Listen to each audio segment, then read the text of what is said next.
dumaan siya sa inyong mga kamay. Kasi demokrasya tayo. Iboboto pa natin siya. Pinakilala ko lang siya na siya ang gusto ng Diyos para sa atin. Mali yan. Nagsisinungaling ka talaga, huling-huli ka na. Sabi mo, pinakilala mo na siya talaga ang appointed ng Ama. Eh, ba't nung kaharap mo si Chris Aquino, binago mo? Pinaligaw ko naman talaga si Pinoy, pero I have given my word to people. Gusto mo maliwanagan. Ngayon, matigas ang pagmumuka. Harapan ni Lolo ko Pilipino. Sabi mo, ang appointed, si Gibo. Yun ang gusto ng Ama. Eh kaya lang, kailangan dumaan sa eleksyon, kaya natalo. Yung palang Diyos mo, talunan. Yung Diyos mo, talunan. Yung Diyos na totoo, pag nagsabi yun, kahit ano mangyari, ang mangyayari yung sinabi niya.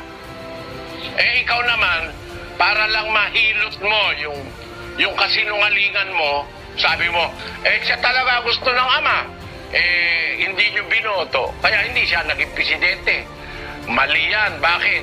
Sinabi mo kay Chris ang revelation mo talaga si Pinoy, hindi si Gibo. Alin ba talaga, Mama? He gave me his name, and he took my name as his new name. So my name became his name, and his name became my name. Ang kanya raw pangalan, ang kinuha ng Diyos para maging pangalan niya at nakipagpalit. At yung pangalan naman ni Christ, Jesus Christ, binigay sa kanya na bago niyang pangalan.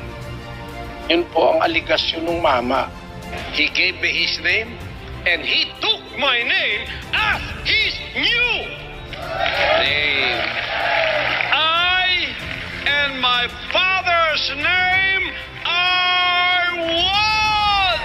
At kaya raw hindi mababasa sa Biblia yon kasi ang ginamit na talata, yung 2:9 ng unang Korinto na ang bagay na hindi nakita ng mata, hindi narinig ng tainga.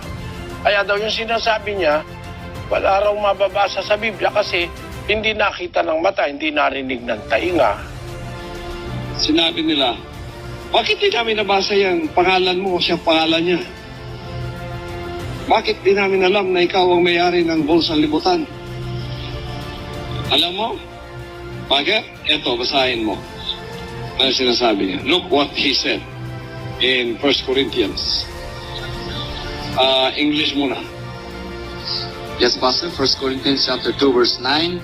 But as it is written, I had not seen. I had not seen. Hindi mo nabasa. Basa na. Basa. Hindi mo. Hindi nga na. Ano niya? Baka nakawin mo pa.